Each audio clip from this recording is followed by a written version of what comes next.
자, 다음은 요약집 153쪽에 있는 부동산 관리부입니다. 부동산 관리라고 하는 것은 부동산을 취득하고 유지하고 보존하고 성질을 변경하지 않는 범위 내에서 유용성을 증대시키는 이제 개량하고 다 포함한다는 거죠. 자, 그런데 처분은 관리가 아니라는 거예요. 처분에 대응하는 개념이다.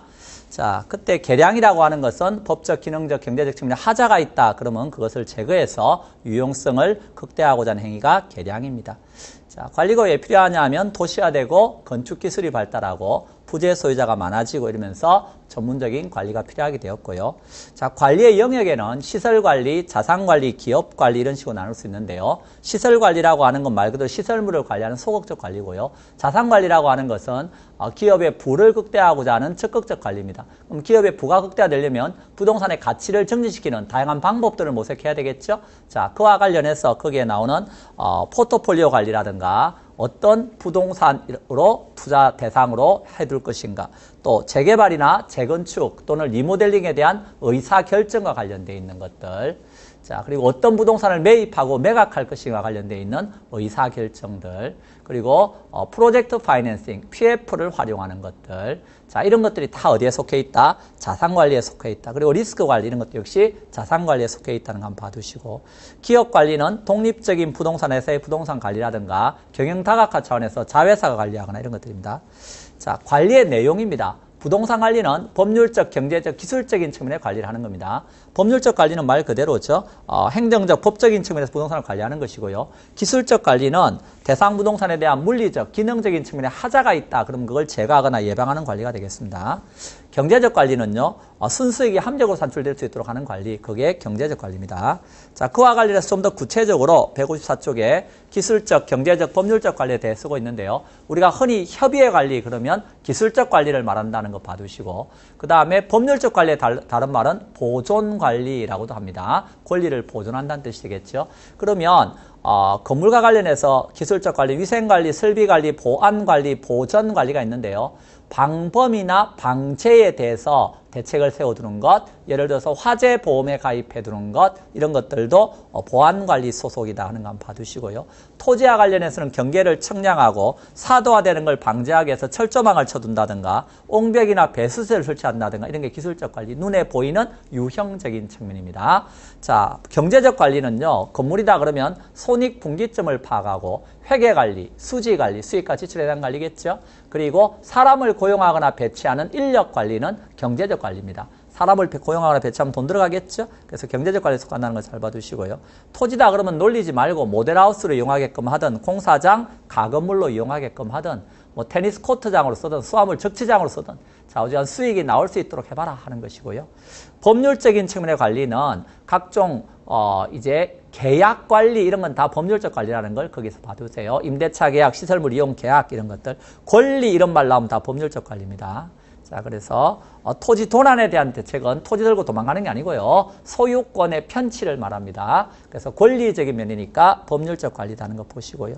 자, 관리 방식입니다. 관리 방식과 관련해서는 자가관리, 위탁관리, 혼합관리가 있네요. 관리 주체가 소유자이면 자가관리겠죠. 각 방식의 장단점 정도는 좀 잘 알아두셔야 됩니다. 그래서 자가관리는 소유자가 직접 자치관리 또는 자연관리 이렇게 표현하죠. 주로 소규모 부동산에 쓰는 관리인데요. 자가관리의 장점은 거기에 보시면 부동산에 대한 애호정신도 높고 친절한 서비스 제공해 준다는 거예요. 그리고 소유자의 통제 권한이 강합니다. 소유자가 직접 관리하니까 유사시 신속하게 협동할 수 있고요. 종합적 운영이 가능하다는 거예요. 특히 기밀이나 보안 관리에 좋다 하는 것입니다. 자, 그 다음에 단점은요. 이게 관리 업무가 타성에 젖을 수 있어요. 그래서 내 집인데 그래서 어때요? 오늘 여러분 집도 여러분 관리하는 게 자가관리인데 설거지 해놓고 나오셨나요? 공부하시나요? 예, 그랬을 때 내 집인데 뭐 내가 알아서 나중에 할 건데 타성에 젖을 수 있는 것이죠. 자, 그 다음에 관리가 소유자가 관리의 전문가는 아닐 수도 있잖아요. 그러니까 전문성이 떨어질 수 있다는 겁니다. 그럼 전문성이 떨어지면 거기에서 여러 가지 불필요한 낭비 이런 게 발생할 수도 있다는 겁니다. 자, 그리고 관리 신경 쓰느라고 본업에 전념하지 못할 수도 있죠. 그런 게 자가관리 단점이죠. 그러면 위탁관리로 오면 장점은 자가관리, 단점을 거꾸로 말하면 됩니다. 소유자는 본업에 전념할 수 있고요. 타성에 젖는 걸 방지할 수 있고요. 관리 파트를 외주 줘버리면 자사의 참모 체계가 단순화될 수 있는 거죠. 그리고 관리의 전문가를 이제 외주관리, 위탁관리는 전문가에게 관리를 맡기는 거니까 전문가가 효율적으로 관리하면 시설물이 노후화되는 걸 최소화시킬 수도 있고요. 그리고 불필요한 낭비 이런 걸 막아서 관리 비용이 오히려 저렴화되고 안정화될 수 있다는 겁니다.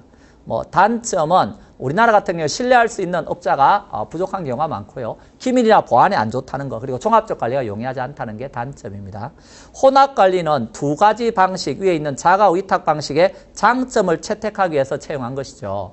대표적으로 소유자의 관리 통제 권한은 가진다. 그것은 자가관리 장점이죠. 전문가한테 맡겨서 효율성을 올리겠다. 위탁관리 장점이죠.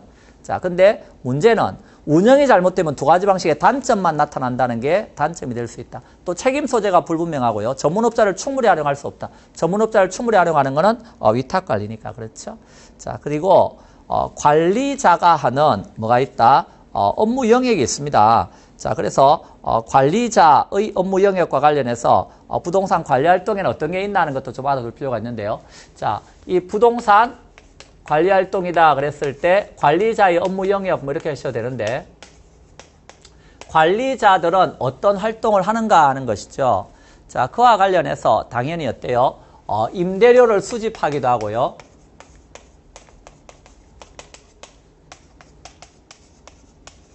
임대차 활동도 합니다.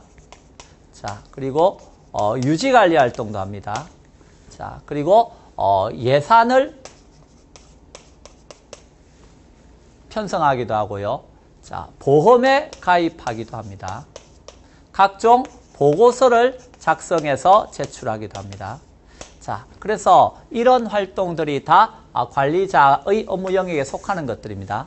자, 그 중에서 우리 요약집은 이 임대차 관리 활동과 관련해서, 여기와 관련해서 어떤 임대차가 있냐 하는 걸 쭉 알려주고 있네요. 자, 임대차 요역에는 조임대차, 순임대차, 비율임대차가 있다라고 지금 알려주는 것입니다. 자, 조라고 하는 건 총이죠. 그래서 임대료 안에 각종 경비까지 다 포함해서 내는 거고요. 그래서 조임대차는 주로 주거용에 씁니다. 순임대차는 주로 공업용이라든가 이런 데 쓰는 겁니다. 비율임대차는 매장용 부동산이라든가 하는 상업용 부동산에 주로 쓰는 것들입니다. 자, 그리고 조임대차 같은 경우 여기에서 주거용 부동산의 임차인 선정 기준은 유대성, 다른 말로 연대성입니다. 자, 이웃과 얼마나 원만한 유대관계를 맺고 있는가 하는 것이죠. 순임대차는 공업용 부동산 같은 경우는 임차인 선정 기준이 적합성입니다. 이 건물 공장으로 쓰겠다 했을 때 적합한가. 매장용은 비율임대차를 쓰니까 돈 많이 벌어야 되겠네요. 가능 매상고, 이런 것이 임차인 선정 기준입니다. 물론 뭐 여기 있는 순임대차 다시 1차, 2차, 3차 순임대차로 이렇게 나누기도 합니다. 자, 그런 내용이 155쪽에 나와 있죠. 자, 그리고 여기 유지관리 활동이다 그러면 이 유지관리 활동과 관련해서 예방적 유지관리 활동도 있습니다. 예방은 사전에 하는 거죠. 미리 문제가 생기기 전에 사전에 하는 거고요. 자, 일상적 유지관리 활동이 있습니다. 이것은 정기적으로 하는 유지관리 활동이 되겠죠. 대응적 유지관리 활동이 있습니다. 문제가 생겼을 때 하는 사후적인 유지관리 활동이 되겠습니다. 자, 그런 것들. 자, 그러면 이런 내용이 있다는 거 봐두시고, 건물의 생애 주기, 라이프 사이클 관련해서 건물은 건물을 짓기 전에 전개발 단계, 그리고 신축 단계, 안정 단계, 노후 단계, 완전 폐물 단계가 있고 각 단계마다 특징들 한번 봐두시죠. 그럼 이런 내용을 바탕으로 해서 이제 문제들을 쭉 풀어보시면 되는데요. 이 관리 파트도 크게 어려운 내용은 없죠. 여러분이 알아둬야 될 핵심적인 내용만 잘 알아두시면 쉽게 접근할 수 있습니다. 그래서 258쪽에서 자, 1번 관리 개념인데 옳지 않은 것하고 물었습니다. 1번에서 부동산 관리는 부동산을 취득해서 유지, 보존, 이용, 개량하는 활동을 포함한다 그랬습니다. 그래서 1번은 맞는 말입니다. 관리는 법률적, 경제적, 기술적인 측면에서 관리를 하는 겁니다. 그래서 복합 개념적인 면에서 접근하네요. 자, 3번 개량 활동이라고 하는 것은 부동산 보유 과정에서 현재 가치가 감소하지 않도록 현재 가치를 잘 유지하는 행위를 할 수 있다.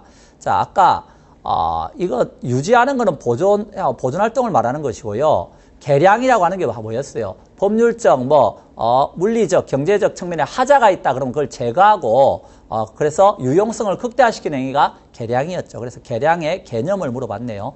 자, 3번이 여기서는 틀린 답이 되겠습니다. 자, 나머지 읽어보시고. 2번, 법률적 관리에 포함되지 않는 거. 건축법 1번 나오죠. 저당권, 권리 나오죠. 3번 권리 나오죠. 5번, 불법 점유, 법률적인 거, 불법적인 거. 다 법률적인 겁니다. 근데 4번 정상가격 알아보기 위해서 감정평가한다. 이런 것들은 당연히 어때요?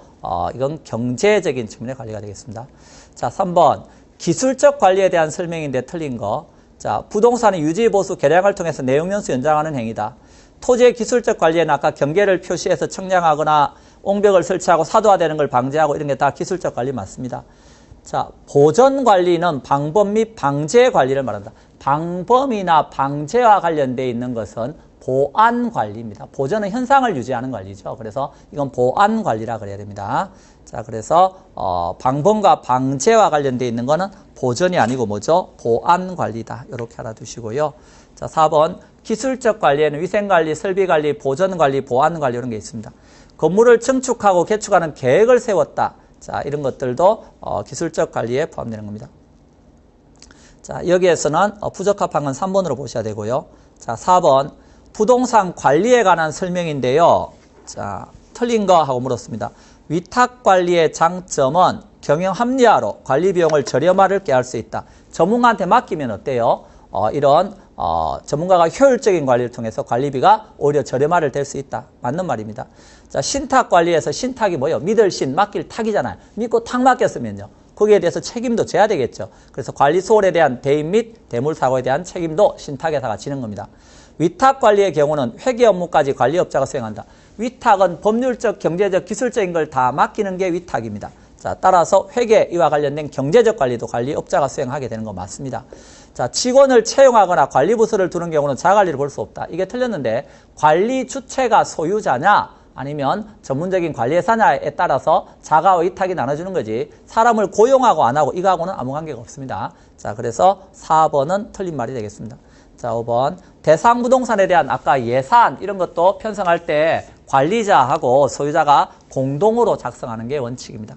자, 그러므로 틀린 것은 4번이고요. 자, 5번 틀린 것 하고 물었습니다. 자, 1번은 계속해서 말했던 법률적, 경제적, 기술적 측면에서 관리 접근한다는 복합적인 접근이 필요하다는 뜻이고요. 경제적 관리는 순수익이 함재고 나올 수 있도록 해봐라 하는 관리였고요. 법률적 관리를 다른 말로 보존 관리라고도 불렀죠. 권리를 보존한다. 그래서 법률적, 행정적 하자가 있다. 그러면 그걸 제거하고 예방하기 위한 관리가 되겠습니다. 4번 관리 요원을 적재적소에 배치하는 인사관리, 업무 분장의 인력관리, 사람을 고용하고 배치하는 거는 돈 들어간다 그랬어요. 경제적 관리 소속입니다. 그래서 4번이 틀린 답이 되겠습니다. 자, 5번에서 유지관리 활동 중에 가장 중요한 유지관리 활동이 뭐죠? 그래서 문제가 생기기 전에 미리미리 예방하는 예방적 유지관리를 강화시킬 필요가 있다 하는 것 한번 읽어보시고요. 자, 6번으로 가서 옳은 것 하고 물었는데요. 자, 위생관리, 설비관리, 보전관리, 보안관리는 기술적 관리 소속이다 하는 건 눈에 들어오네요. 권리 이런 말 나오면 다 법률적 관리라 그랬습니다. 권리를 분석하고 조정하고 계약관리, 법률적 관리입니다. 자, 세 번째, 임대차 건물의 손익분기점을 파악하고 회계관리, 인력관리는 경제적 관리다. 3번이 정확한 말이네요. 4번 보존관리라고 하는 것은 법률적 관리의 다른 말이 보존관리였습니다. 자, 따라서 기술적 관리 아니네요. 소유자나 기업의 부를 극대화시키는 적극적 관리를 우리는 자산관리라고 합니다. 기업관리 아닙니다. 자, 그래서 옳은 것은 3번. 7번. 다음 업무를 모두 수행하는 관리 유형은 포트폴리오 관리, 리스크 관리, 매입 매각 관리, 재투자 결정. 다 기업의 부를 극대화하고자 하는 적극적 관리인 자산관리 소속이 되겠습니다. 자, 8번. 자, 관리 방식 이야기인데요. 가장 틀린 거. 종합적이고 보안 관리 면에서 효율적 관리가 뭐였죠? 자가관리였습니다. 자가관리는 소유자가 직접 하니까 종합적 관리가 용이하다 그랬죠? 보안이나 기밀에 특히 좋은 게 자가관리 소속이다. 자, 2번. 위탁관리는 객관적 관점에서 관리 비용을 측정하고 안정시킬 수 있다. 예, 전문가가 효율적으로 관리하면 관리비가 저렴화되고 안정화될 수 있다. 3번. 혼합관리는 자가가 가장 전통적 관리 방식이라면요. 위탁 관리는 가장 선진화된 관리 방식이죠. 그래서 자가에서 위탁으로 갈 때 과도기적으로 시행되는 게 뭐다? 혼합 관리예요. 그래서 이런 혼합 관리 이런 걸 채택하는 게 유리하다. 관리 업무의 타성화를 방지하는 건 뭐죠? 그렇죠. 위탁 관리입니다. 자, 4번 틀렸습니다. 자, 일반 소규모 주택 당연히 자가 관리가 유효한 관리 방법입니다. 자, 넘어갑니다. 자, 9번. 부동산 관리에 관한 설명인데 틀린 것 하고 물었습니다. 자, 기출문제니까 답만 보겠습니다. 나머지 읽어보시고요. 5번에서 혼합 관리 방식은 필요한 부분만 선별해서 위탁하기 때문에 관리의 책임 소재가 분명해지는 장점이 있다. 이런 말 하면 된다, 안 된다? 안 된다. 혼합 관리는 섞어놨기 때문에 서로 책임을 떠넘기는 이런 회피 현상이 나타날 수 있다는 겁니다. 자, 따라서 책임 소재가 분명해진다 하는 것은 맞지 않는 표현이 되겠습니다. 자, 10번. 관리 방식 중에서요, 위탁 관리의 단점이 아닌 것, 이렇게 물었네요. 위탁 관리는 아까 자가 관리가 관리요원의 애호 정신이 더 높다 그랬어요. 두 번째, 관리요원의 인사이동이 심하다 그러면 관리하자고 우려가 있다. 그래서 위탁해놨는데 그 안에서 인사이동이 심하거나 이러면 업무의 연속성이 이루어지지 않을 수도 있죠. 예. 세 번째, 각 부문의 종합적 관리가 용이하지 않다. 아까 종합적 관리가 용이한 게 자가관리라고 그랬어요. 기밀이나 보안에 안 좋다. 맞죠? 기밀이나 보안에 좋은 게 자가관리니까. 인력 관리가 비효율적이 있고 인사정체가 심하다. 자, 이것은 자가관리의 경우에 관리부서를 두는 것도 자가관리입니다. 자, 소유자가 관리부서를 두면 그 관리부서에 있는 종업원이 계속 근무를 하게 되고 거기서 인사정체가 나타날 수 있고 이런 것들은 자가관리의 단점이 되는 겁니다. 그래서 인력관리가 비효율적일 수 있고 인사정체가 심하다는 건 자가관리 단점입니다. 자, 그래서 이거는 5번이 위탁관리 단점이 아닌 것입니다. 자, 11번 틀린 거하고 물었는데 자, 부동산 관리는 물리, 기능, 경제 및 법률 등을 포함하는 복합 개념이다. 여러 번 이야기했고요. 직접 관리하는 것, 즉 자치관리, 다른 말로 자가관리죠.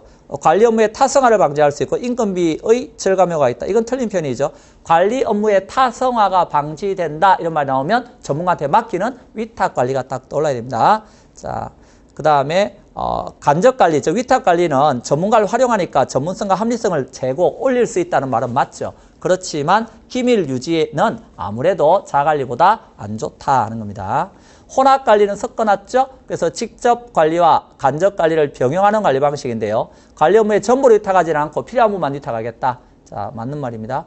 혼합관리 방식은 관리 업무에 대한 강한 지도력을 확보할 수 있고 위탁관리의 편의 또한 이용할 수 있다. 섞었기 때문에 장점적인 면에서는 자가관리 장점과 위탁관리 장점을 채택하고자 하는 것이 혼합관리입니다. 자, 12번. 비율 임대차가 적용되는 매장용 부동산이 있어요. 당월 임대료 계산해 보면 최소 기본 임대료 월 200 깔아줘요. 200만 원은 기본적으로 줘야 된다 이 소리입니다. 그런데 월 매출액이 2천만 원을 초과하면 초과분의 5% 추가 임대료 주기로 했어요. 당월 매출액이 3천만 원이에요. 영업경비 500만 원이고 부채 서비스 200만 원이에요. 뭐 좌우지간 2천만 원 초과하면 5% 준다고 그랬으니까 매출액이 3천이니까 초과하는 금액은 1천만 원 초과했네요. 1천만 원에 5%인 50만 원을 임대료로 추가적인 임대료로 지불해야 되겠네요. 따라서 250만 원 되겠습니다. 자, 13번.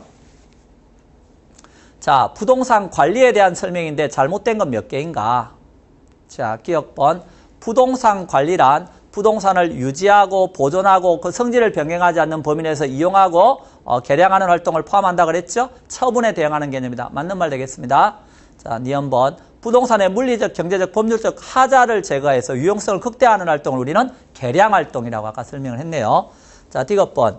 부동산 관리에는 기술적, 경제적, 법률적 관리가 있습니다. 부동산의 기술적 관리에는 이제 토지의 기술적 관리와 건물의 기술적 관리가 있다. 맞는 말입니다.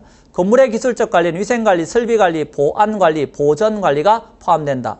그렇죠. 다 맞는 말입니다. 자, 협의의 부동산 관리는 뭐라 그랬어요? 기술적 관리를 협의의 부동산 관리라고 합니다. 자, 그래서 경제적 측면의 관리 틀렸네요. 기술적 관리고 일명 유지 관리가 되겠습니다. 자, 리얼번 틀렸고요. 사도화되는 걸 방지하기 위해서 철조망 시설의 설치라든가 경계를 표시하는 활동 이런 것은 토지의 기술적 관리입니다. 자, 따라서 잘못된 것은 리얼번, 미언번 두 개가 되겠습니다. 자, 건물의 라이프 사이클이 있었죠. 건물의 생애주기 기억납니까? 건물을 짓기 전에 전개발 단계, 신축 단계, 안정 단계, 노후 단계, 완전 폐물 단계가 있었죠. 자, 그런데 신축해놓고 나면 언제나 계획된 내용과 일치한다. 그렇지는 않겠죠. 계획했던 거하고 신축해놓고 나면 차이가 발생할 수 있습니다. 신축 단계는 빌딩의 존속기간 중 가장 장기간에 속한다. 우리가 빌딩의 존속기간 중 가장 장기간에 속하는 단계는 안정 단계입니다. 신축 단계는 건물의 물리적 유용성이 가장 좋을 때입니다. 새 건물이니까. 자, 노후 단계는요, 빌딩의 기능 개선을 위해서 새로운 투자를 하는 것은 오히려 불리하고요. 노후 단계에서는 교체 계획을 검토하는 게 바람직하다 하는 거 알아두시고요. 관리 상태가 양호하면 안정 단계가 상당히 어떻게 될 수 있어요? 연장된다. 그 말은 맞죠. 4번이 맞습니다. 자, 빌딩의 내용연수와 강가율은 아무런 상관관계가 없다. 틀렸네요. 자, 빌딩의 내용연수 수명이죠. 물리적 내용연수와 관련되어 있는 게 물리적 감가가 되겠죠. 자, 그 다음에 기능적인 측면에 감가요인도 있나요? 그러면 기능적 감가가 되겠죠. 기능적 내용연수입니다. 자, 그리고 법률적 측면이면 법률적 내용연수가 있으면 법률적인 측면에 감가요인과 관련을 가지는 거예요. 다 이런 거와 다 관련을 가진다는 거 알아두시고요. 자, 15번입니다. 건물의 내용연수하고 생애주기, 옳은가 음으로인데 기억번. 건물의 이용을 해서 마멸, 파손, 시간의 경과로 인한 노화 이런 걸 뭐예요? 물리적 인 측면이죠. 그래서 물리적인 측면에서 사용이 불가능할 때까지 버팀연수, 그게 물리적 내용연수입니다. 건물의 물리적 유용성이 가장 높은 단계는요, 신축 단계라 그랬습니다. 자, 따라 답은 5번입니다. 자, 16번. 부동산 관리 옳은 것 하고 물었는데요. 부동산의 법률적 관리는 부동산 자산의 포트폴리오 관점에서 자산 부채의 재무적 효율성을 최적화하는 것이다. 당연히 법률적인 게 아니고 경제적 관리다. 그렇게 말해야 되겠네요. 자, 여기에서 부동산 관리에서 유지란 외부적인 관리 행위로서 외형의 형태를 변화시키면서 양호한 상태를 외형 형태를 변화시키는 것은 유지가 아니죠. 그래서 유지라고 하는 건 대상 부동산을 갖는 본래의 상태를 그대로 보존하는 겁니다. 그래서 그 부동산에 갖는 기능을 계속시키고자 하는 노력이다. 자, 그래서 이런 외형 형태를 변화시키는 건 유지가 아닙니다. 세 번째, 건물의 관리의 경우 생애주기 비용 분석을 통해서 초기 투자비하고 관리 유지비의 비율을 잘 조절함으로써 보유기간 동안 효과적인 총비용을 관리할 수 있다. 3번이 맞는 말이고요. 4번에 보면 시장 및 지역 분석, 경쟁 요인 및 수요 분석 등이 주요 업무가 시설 관리다. 5번에 보면 자산 관리는 건물의 설비, 기계 운영 및 보수, 유지 관리 업무에 한한다. 4번하고 5번이 바뀌어 있다는 건 눈에 보이시죠? 예, 그래서 여기서는 옳은 것은 3번이 되겠습니다. 자, 17번. 임대차 계약에 유형하고 임차인 선정 기준인데 틀린 거. 총임대차 계약. 총이 다른 말로 뭐죠? 조임대차. 계약에서 건물의 운영비용의 변동위험을 부담을 임대인이 지게 되므로 임대료가 순임대차보다는 높다. 그러니까 조임대차라고 하는 것은 각종 그 건물에 대한 경비까지 다 포함해서 임대료에 대해서 받는 거죠. 그런데 만약에 예상했던 경비보다 운영비용이 더 들어가면요. 그건 당연히 임대인이 그 책임을 안게 되는 거죠. 왜? 임차인한테는 경비까지 포함해서 임대료에 대해서 받았으니까. 그래서 임대료가 당연히 순임대차보다 높을 수밖에 없고요. 이번 공업용 부동산에 주로 적용되는 임대차가 순임대차라 그랬어요. 공업용은요. 어떤 공장이냐에 따라서 경비가 천차만별입니다. 그렇기 때문에 어때요? 순수한 임대료만 받고 임대인은 나머지 경비는 누가 낼지 협상하는 게 순임대차입니다. 자, 그래서 공업용에 주로 쓰는 것이죠. 그래서 뭐 비율 임대차는요, 기본 임대료 정해놓고 그 기본 임대료는 시장 임대료보다 낮게 설정한다. 그렇죠? 대신에 수익이 일정 금액을 넘어섰다 그러면 거기에 대해서 어때요? 초과 임대료를 더 받게 되는 게 거기 나오는 비율 임대차입니다. 자, 그 다음에 4번 주거용 부동산의 임대차 계약에 있어서는 다른 임차인과 연대성 고려해서 임차인 선정하는 게 바람직하다. 맞고요. 상업용 부동산의 임대차에 있어서는 임차인이 서로 경합이 되도록 서로 경합이 안 되도록 선정을 해야 되겠죠. 하나의 건물에 어때요? 중개사하고만 여러 개 들어와 있다. 그러면 문제가 되는 거죠. 경합이 되지 않도록 선정해야 된다. 그래서 그래야 매상구가 정대되겠죠. 즉 임차자 혼합 이런 게 중요하다는 뜻입니다. 자, 18번 부동산 관리 옳지 않은 것. 중요 임차인은 정박 임차인이라고 하는데요. 이 임차인이 들어와 있으면 군소 임차인이 와, 저 브랜드 임차인이 저기 들어가 있단 말이야? 나도 들어가야지 이러면서 어때요? 입지 결정할 때 많은 영향을 미칩니다. 맞는 말입니다. 순임대차는 임차자가 영업 경비를 어디까지 부담하느냐에 따라서 1차, 2차, 3차 순임대차로 나눕니다. 우리가 그냥 순임대차 그러면 우리가 술 한잔하러 갈 때도 어때요? 그냥 가자 그러면 어때요? 1차 가자는 소리입니다. 근데 가다 보면요. 몇 차까지 가요? 2차, 3차까지 가는 경우 많죠. 그래서 여기도 그냥 순임대차 그럼 1차인데요. 공업용 부동산의 경우는 가장 일반적인 건요. 3차까지, 3차 순임대차가 가장 일반적이다. 이렇게 알아두시면 됩니다. 그 3차 순임대차가 뭔지는 155쪽 메뉴에 써놨으니까 여러분 한번 읽어보실 것. 자, 그 다음에 3번 부동산 관리 활동에는 아까 뭐가 있다 해서 임대차 활동이라든가 임대료 수집하는 활동, 유지 활동, 예산이나 보험을 이렇게 작성하는 거, 보고 작성하는 거 이런 것들이 다 어때요? 관리자의 업무 영역에 속하는 겁니다. 자, 4번 부동산 유지 활동에는 일상적, 예방적, 대응적 유지 활동이 있죠? 그 중에 가장 중요한 게 뭐라 그랬어요? 예방적 유지 활동입니다. 4번이 틀렸네요. 예. 자, 그래서 5번 읽어보시고 자, 19번 갑니다. 자, 부동산 관리에서 틀린 것 하고 물었는데요. 자, 1번. 부동산 관리자가 상업용 부동산에 임차자 선정할 때는요, 뭐가 중요하죠? 가능 매상고. 기억나시죠? 매장이니까 상업용은. 자, 2번. 비율 임대차는 임차인이 벌어들인 총수입의 일정한 비율만큼을 임대료로 받는 겁니다. 대응적 유지 활동은요, 시설 등이 본래의 기능을 발휘하는 데 장애가 없도록 유지 계획에 따라 시설을 교환하고 수리하는 사전적 유지 활동이다. 사전적 유지 활동이 뭐죠? 예방적 유지 활동이다. 요건 알아야 되겠죠? 3번이 틀린 답이 되겠습니다. 관리자는 임대차 계약 맺을 때요, 임차자에게 언제 얼마 임대료 납입해야 되는가 주시킬 필요가 있다. 왜? 임대료를 아까 여기에서 수집하는 거, 요것도 관리자의 업무 영역이기 때문에 그렇습니다. 자, 그 다음에 임대료 손실보험은 건물 화재 등으로 피해가 발생해서 건물의 수리 복원하는 기간 동안 초래되는 임대료 손실을 보상해 주는 보험이다. 그래서 이 보험과 관련해서는 손해보험도 있고요. 손해보험. 또 채무보험도 있고요. 임대료 손실보험 이런 게 있어요. 손해보험 뭐요? 화재보험 이런 거 있잖아요. 건물에 불 났어요. 그럼 건물이 불탔어요. 그 손해를 보상해 주는 보험이에요. 말 그대로. 채무보험은 책임보험 이렇게 생각하시면 돼요. 그 말은 무슨 뜻이죠? 이 건물에 손님이 놀러 왔는데요. 다쳤어요. 건물에서 뭐가 떨어져가지고. 그럼 그에 대한 책임을 져야 될 거 아니에요. 그러니까 건물 자체의 어떤 손해를 보상하는 건 손해보험이고요. 이 건물에서 발생하는 이런 사람이 다쳤다든지 이러면 책임을 져야 되니까 책임보험. 자동차도 어때요? 자동차 손해보험 있잖아요. 그거는요. 자동차 자체의 어떤 손해가 생겼으면 그걸 보상해 주는 거고요. 또 자동차 때문에 누가 다쳤다 그러면요. 책임을 져야 돼요. 그때 지는 게 책임보험, 다른 말로 채무보험이에요. 그 다음에 이 불났어요? 그러면 어때요? 이 건물 자체에 대한 손해도 보상해 줘야 될 뿐만 아니라 임대인 입장에서는요. 그 기간 동안 임대를 못 받을 수 있단 말이에요. 그럼 임대료 손실이 생겼죠? 그걸 보상해 주는 보험을 뭐라 그래요? 임대료 손실보험이라 그래요. 그러니까 보험과 관련해서 요런 게 있다 정도는 한번 읽어보실 필요가 있어요. 자, 그러면 그중에서 5번에서 임대료 손실보험은 건물 화재 등으로 피해가 발생해서 건물에 수리하고 복원하는 기간 동안 초래되는 임대료 손실을 뭐 해준다? 보상해주는 보험을 말한다. 네, 맞는 말 되겠습니다. 자, 틀린 것은 3번이죠. 자, 20번. 부동산 관리 정보 체계 이야기인데, 뭐, 이런 내용들은 최근에는 잘 안 나오니까 그냥 넘어가겠습니다. 자, 틀린 거 여러분 한번 읽어보세요. 네, 넘어갑니다. 자, 이렇게 해서 관리 파트와 관련된 내용을 마쳤고요. 잠깐 쉬었다가 마케팅 들어가겠습니다.